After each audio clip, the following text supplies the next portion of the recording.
Alright, so good day to everyone. This is Margaret Sunwan from Pathbit 0103 Section 114, and today we'll be starting with the introductions to pickleball doubles. So, pickleball doubles combines the element of tennis, badminton, and ping pong, making it accessible and enjoyable for players of all ages. So, pickleball doubles is like badminton in some sort of ways. It's just that yung paddle lang talaga ang naiiba and yung scoring. So it's growing popularly, is attributed to its social aspects and strategic depth it offers, along its with simple rules that are easy to learn.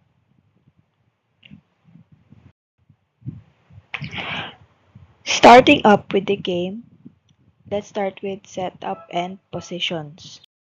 So, subukan muna nating himay-himayin ang mga information, no? How does the double game starts nga ba? So, we have Team A, which is Anna and Ben, and Team B kung sila yung receiving, which is Carlo and Dana. Ang scoring dito automatically is 0-0-2. Bakit 0-0-2? Yung unang 0 is the serving team score. Kung sino yung nagsiserve. For example, sa Team A, sila yung serving. So, ang score nila is 0. Yung isa pang 0 is the receiving team's score.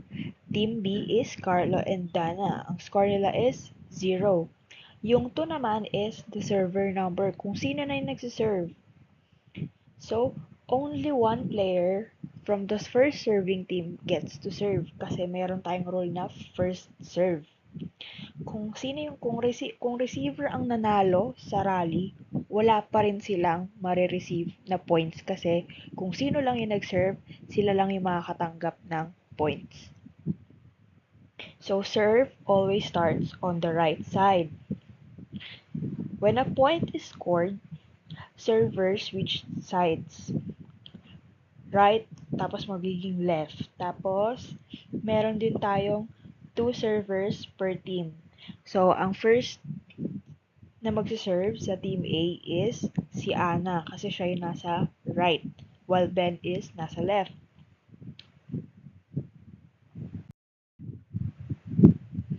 Sa basic scoring rules, ayan na nga. When a point is scored, servers switch sides. Laging ganon. So, 2 servers per team, only serving team can score. Okay, so let's start with demo. So, unang rally, nanalo ang Team A kagad, nakascore kagad si Ana pagka-serve niya. Ang magiging score natin is 1-0-2. Bakit 1-0-2? 1 is the score of Team A, kung sino yung nagsiserve. Yung 0, yung gitna, ay laging score ng receiver.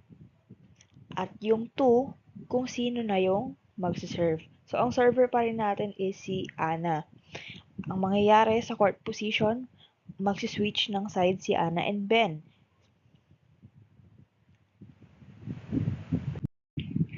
Next, rally 2. Natalo na sila. Pagka-serve ulit ni Ana, nangyari na is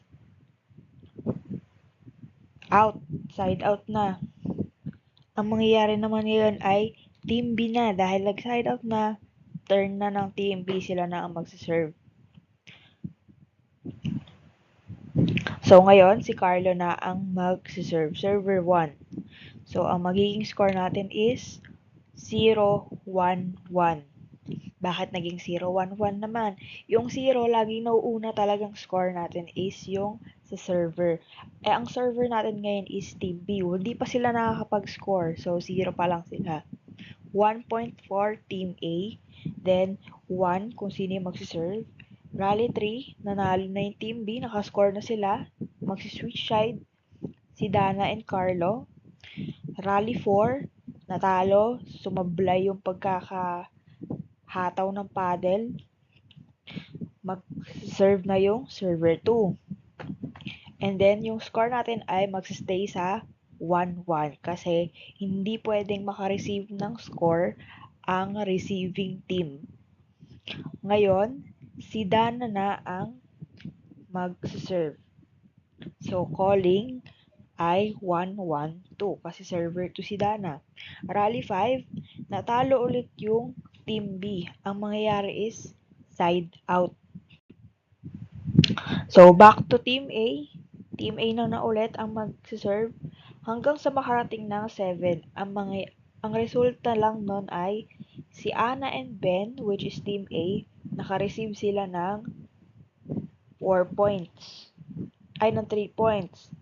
Then, Team B, nakascore sila ng 2 points after side out. And then, Team A, nakascore ulit sila ng 3.